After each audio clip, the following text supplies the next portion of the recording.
നാലാഞ്ചിറ ബഥനി മഠത്തിലെ ഒരു സന്യാസിനി അമ്മയുടെ അടക്കം കൂടാൻ ഇന്ന് രാവിലെ പോയിരുന്നു. നൂഹോം എന്നാണ് 81 വയസ്സുണ്ടായിരുന്ന ആ അമ്മയുടെ പേര്. സുറിയാനി പേരാണ്. പുനരുത്ഥാനം എന്നാണ് ആ വാക്കിന്റെ അർത്ഥം. സംസ്കാര ചടങ്ങിൽ ആ അമ്മയെക്കുറിച്ചുള്ള ഓർമ്മകൾ പങ്കുവച്ച കൂട്ടത്തിൽ പലരും പല കാര്യങ്ങളും പറഞ്ഞു. അക്കൂട്ടത്തിൽ ഹൃദയസ്പർശിയായ ഒരു കാര്യം കേട്ടു.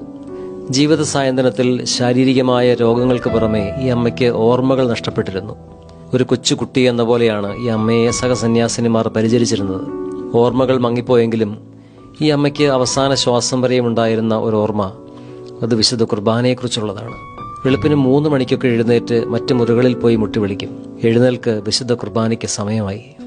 സന്യാസ ജീവിത സാധനകളിൽ അത്രമേൽ ആഴത്തിൽ മനസ്സിൽ പതിഞ്ഞ, അത്രമേൽ അവർ സ്നേഹിച്ചിരുന്ന ഒരു യാഥാർത്ഥ്യമായിരുന്നതുകൊണ്ടാവും വിശുദ്ധ കുർബാനയ്ക്ക് ആ ഓർമ്മകളിൽ നിന്ന് വേറിട്ട് പോകാൻ കഴിയാതിരുന്നത്. ഒരർത്ഥത്തിൽ കടന്നു പോകുമ്പോൾ ആ അമ്മയുടെ ഉള്ളിൽ അവശേഷിച്ച ഗൗരവമുള്ള ഒരു ഓർമ്മ വിശുദ്ധ കുർബാനയെക്കുറിച്ചുള്ളത് മാത്രമാണ്. ദൈവത്തെക്കുറിച്ച് മാത്രം ഓർത്തുകൊണ്ട് മരിക്കാൻ കഴിയുക എന്തൊരു ഭാഗ്യമാണല്ലേ. സങ്കീർത്തി മുറിയിൽ അൾത്താരയിലേക്ക് നോക്കിയിരുന്ന എൻ്റെ മനസ്സിൽ അപ്പോൾ ഒരു ചോദ്യമുണ്ടായി.